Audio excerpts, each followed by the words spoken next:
তিনি বনের রাজা। 730 বর্গ কিলোমিটার জায়গা জুড়ে ছড়িয়ে থাকা উত্তরপ্রদেশের পিলিভিট টাইগার রিজার্ভের এক অংশের অধীশ্বর।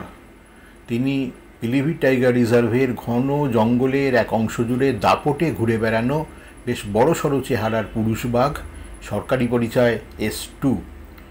2024 মে মাসে পিলিভিট টাইগার রিজার্ভে আমাদের প্রথম সাফারিতেই তার দেখা পাওয়া যথেষ্টই সৌভাগ্যের। হঠাৎই বিকেলের তাপদাহকে মুহূর্তে ভুলিয়ে দিয়ে জঙ্গলের নিস্তব্ধতা ভেঙে সে বেরিয়ে এলো তার আপন মর্জিতে। দৃপ্ত অথচ ভাবলেশীন পদচালনায় আমাদের সাফারি জিপের দিকে এগিয়ে আসতে দেখে অল্প দূরত্বের জুম লেন্স হাতে নিয়েছিলাম ছবি তোলার নেশায়। মাত্র 46 সেকেন্ডের জন্য দেখা দিয়ে আমাদের অবস্থান থেকে মাত্র 6 ফুট দূরত্ব বজায় রেখে আবার মুখ ফিরিয়ে নিজের মর্জি মাফিক ঘন জঙ্গলের মধ্যে সেদিয়ে যাওয়ার মধ্যেই যেটুকু তাকে পাওয়া, তাই বা কম কি।